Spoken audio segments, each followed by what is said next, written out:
365 хоногийн хугацаанд мөнгийг 3 дахин өгөх боломж энэ хоёр компанитай хамтарч байгаа учраас Unilive хамтарч байгаа учраас цаашаа ирээдүг нь харсан учраас за дээр нь шинэ захирал за үнэхээр цаашдаа ирээдүйтэй яагаад вэ гэхээр Unilive-ийн одоо энэ маш олон хэрэглэгчдийн асуудлыг одоо зэгцлэхийн зэрэгцээгээр тий за энэ өрийг нь одоо нэгснээр багадуулахын зэрэгцээгээр маш их нэг дата буюу одоо нөөц байна гэдгийг бол харсны үндсэндээ нэг жижиг торонд багтах уу? За энэ дээр болохоор бид нэр яалтгүй одоо хүлээх төвчээртэй одоо байх одоо аргагүй болоод байна л да. Тэгэхээр 3 дахин одоо хөгжүүлээд авнаа, өсгөөд авнаа, буцаагаад өгнө гэдэг нь бас нэг талтай боломж юм болов гэж хараад байна л да. За, okay, please go ahead. Second, I emphasize again, like just spoken. Okay, all this solution is based on the current situation. Okay, we don't want to promise anything yet, but of course, like I said just now, once the new project is moved for 1 or 2 months, everything is stable. The new bosses has already said they will consider taking out a portion of money to settle the problem faster. За ямар ч гэсэн нэгт гэж байгаа түүний хэсэг хэлээ тий хоёр одоо байгууллагатай хамтарч байгаа. За хоёрт за яг одоогийн одоо нэг одоо болж байгаа бүх асуудлуудыг зэслэхийн тулд мэдээж одоо энэ зүйлүүд гарч ирсэн байгаа. За магадгүй одоо нэг шинэ захирлын хувьд бол тий 1-2 сарын одоо борлуулалт болон одоо шинэ төслүүд энэ шинэ хамтарч байгаа байгууллагуудтайгаа уялдаатайгаар тодорхой хэмжээний одоо орлогын үүсвэр баттай болоод ирэхин цагт магадгүй тодорхой хэмжээний мөнгөн одоо сан буюу одоо фандыг бий болгож байгаад энэ өмнөх одоо нэг хэрэглэгчдийн асуудлуудыг шийдэх боломжтой гэдгийг онцлсан байгаа. Alright.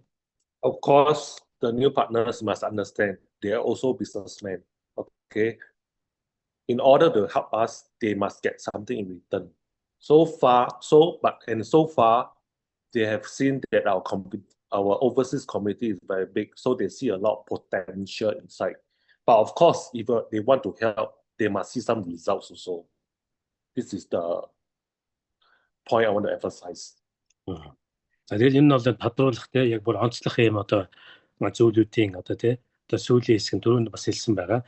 За Unilive-ийн хэрэглэгч одоо те маш олон одоо сая хэрэглэгч байгаа. За энэ дата гэдэг бол бас том нөөцөө гэдгийг шинэ захирал одоо харсны үндсэн дээрээс за хүмүүсийн өмнөх одоо энэ тийм мөнгөн санхүүгийн асуудлыг зэгцлээд за дээр нь одоо маш их одоо нэг дата байгаа учраас энийг цаашдаа улам өргөжүүлж тийм шинэ хэрэглэгчдэд тийм бас илүү бүр одоо дэлхийн нийтийн одоо энэ хөгжүүлэлтийн за энэ том төслөө гэдэг бол харсны үндсэндээс тэгэхээр за энэ 2-3 зүйлээс тийм мэдээж одоо та бүхэн бас тийм зарим зүйлийг бас ингээд минийхэд таалагдахгүй зүйлүүд байгаа. Гэхдээ бидний хувьд бол энэ шинэ одоо захиралт те үнэхээр одоо энэ асуудлыг зэслэх гэж байгаа гэдгийг бол одоо үнэхээр одоо бас харж ойлгож байгаа. And the last one, I just want to be very honest with you guys. Like we said many times, we have no evil intention at the first place. Okay, if we have evil intention in the first place when you guys come in, we could have shut down everything and just disappeared, but we didn't. We are still around. We are trying to solve the problem. So far, right now, our new partners are willing to help us in solving all this problem. Yeah. За тэгээд яг өмнө одоо маш олон удаа бас хэлж байсан те. За компани зүгээс ямар нэгэн одоо нэг bad intention буюу одоо муу зүйл хийхийг ерөөс ангараасаа бодоогүй.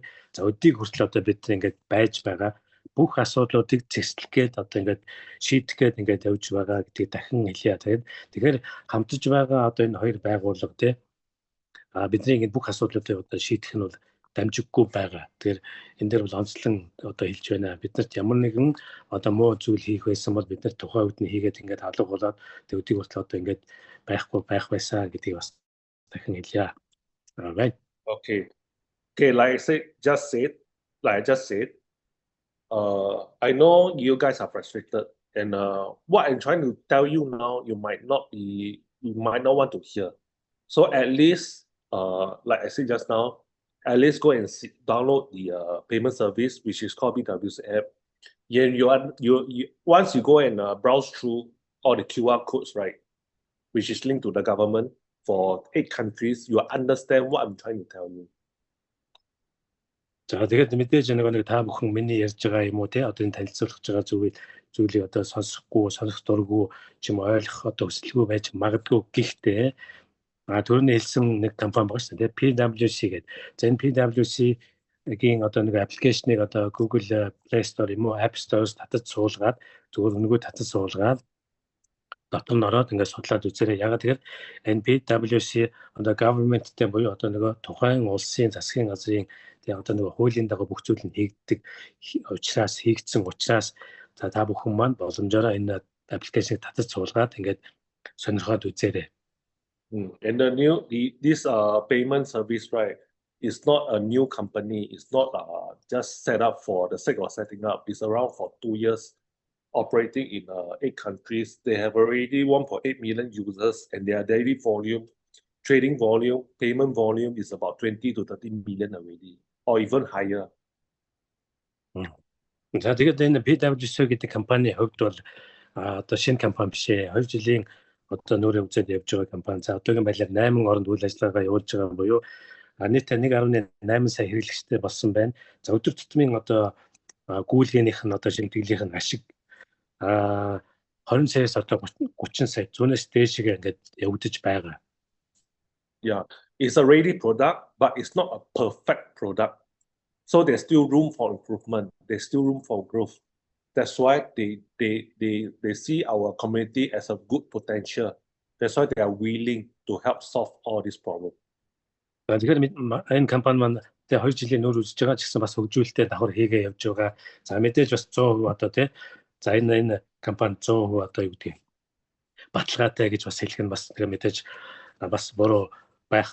Гэхдээ энэ компани үйл ажиллагаа явуулаад за өдөр их тусам одоо хөгжилтэй хийгээд явж байгаа компани байгаа.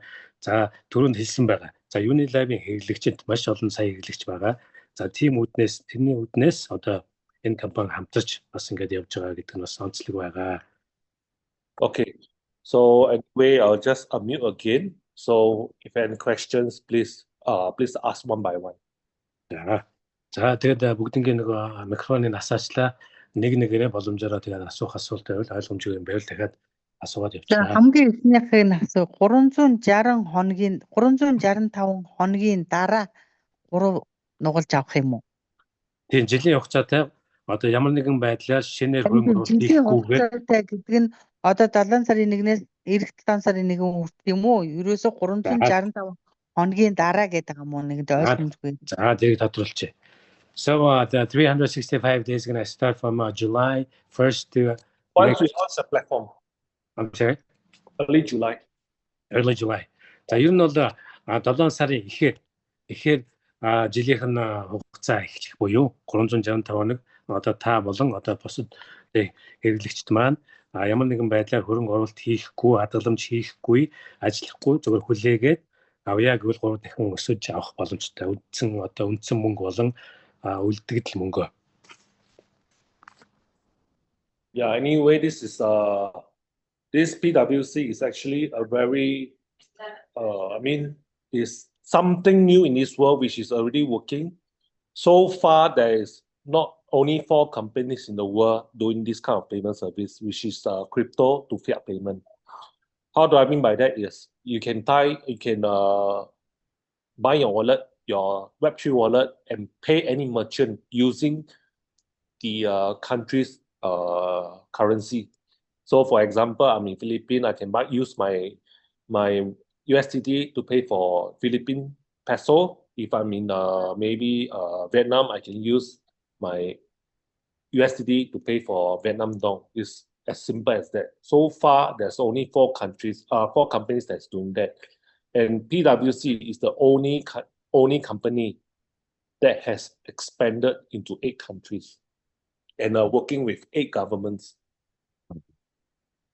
За энэ яг онцлон хэлэх нэг PwC холбоотой нэг зүйл байгаа. За энэ нэг засгийн газартай холбоотой засгийн газрын одоо тухайн орны засгийн газартай одоо тохиролцооны үндсэн дээр гэж хуулийн дагуу бүх зүйл нь хийгддэг. За анхны одоо энэ крипто буюу одоо USDT-ээр төлбөрөө хийдэг одоо энэ байгууллагыг энэ бий болгосон. За дээр нь одоо 8 оронд нээсэн гэдэг нь бас дэлхийд анхны болсон байгаа. За онцлог дэлхийд. За мэдээж Филиппин болон одоо нэг тухайн орны одоо нэг мөнгөн тэмдэгтээр гүйлгээ хийж байгаатай мөн адил тухайн хүн өөрийнхөө төрөвчнээс USDT-ээр болон одоо цахим мөнгөөр төлбөрөө хийх боломжтой байгаа. Би асуулт асуусан байсан байхгүй юу? За асуу. Окей. Тэгээд би өргөжлүүлээд хий за би нөгөө гарах гэдэг байгаа байхгүй. Тэгээд хараа хугацаа болохоор зэрэг 365 хоног гэдэг нь бид нар тэргүү 7 сараа хүлээчээд байгаа шүү дээ. Тийм учраас одоо үлдсэн 5 сараа хүлээнэ гэвэл энэ арай өөр сонсогдох гэдэг байгаа байхгүй. Тэгэхэд юу болоод дахиад 7 сарын дараа жилийн 7 сарын 7 болчихвоо. Энэ бас амар эргэлзээтэй сонирн байна. За хугацааны хувьд бол үнэхээр хүлээмжшөөрөхөд бэрх юм байна. За энийг хэлчмээр байна. Биднийг дахиад одоо хөрөнгө оруулалт хийх юм бол 20% гэж дахин хөрөнгө оруулалт хийлгүүлэх, баг бүрдүүлэх, бирж дээр арилжаа хийх гэсэн ийм юмнуудыг санд болгож байна. За бизнес дээр хүмүүсийнхээ хэрэглэгчдийнхээ харилцагчдийнхээ итгэл үнэмшлийг алдсан тохиолдолд яаж бизнес чи эргэж явагддаг юм бэ? Эргүүлж бидний мөнгийг өгөх юм бол бид нар чи итгэл үнэмшин сэргээд энэ компани чи өгдөг юм байна. Биднийг бас хохирлгүй болгохын төлөө юм хийлээ шүү гэдэг энэ байдал сэргсний дараа бид эргээд хөрөнгө оруулах одоо магадлал үүсэх байхгүй юу. Гэтэл бидний мөнгийг ийм удаан төгжчээд огт ашиг өгөөгүй бэжээс дахиад одоо өчнөө хугацаа сунгаад ингэ байж байгаа тохиолдолд бид нар яаж энэ компанид дахин хөрөнгө оруулах битгийхэл дахиад одоо 5 сар хүлээн гэхэд хүртэл итгэх хүмүүс байхгүй болсон байхгүй юу. Тэгэхээр энэ бизнесийн одоо бизнес явуулж байгаа хүмүүст одоо ухаалаг гаргалгаа бол бидний энэ хуучин хүлээгдэж байгаа хэрэглэгчнийхээ мөнгийг буцааж өгөөд тэгээд эргээд биднийг хөрөнгө оруулсан уу юу гэж харах нь итгэл үнэмшил хүмүүсийнхээ итгэл үнэмшлийг эргүүлэн олж авах ганцхан цор ганц зам нь байж байгаа харагдаж байгаа байхгүй юу. Тэгэхгүй одоо ингээд бидний мөнгө өгөөгүй ч дахин 12 сараа тэгээ 3 жил 3 дахин нэмээд өгөө гэдэг нь үнэхээр эрүүл бас сонсогдож штэ. Хэн одоо идэх юм бэ? Ямар баталгаа байгаа юм бэ? Өөрөө ч гэсэн хэлж штэ. Би бол баталгаа бол яг өгч чадахгүй гэхдээ бидэнд итгээрэй. Юу гэсэн үг юм тийм үстэй. Тэгэхээр ийм амар утгагүй юмнууд ярьж ингээд цаг одоо алдаж те бидний цагийг үрж байгаа юм шиг л яг үүндээ санагдаж байна. За аяг үргэлжлүүлээ маш урд ярьчлаа. Асуултаа асуулт бодоорой.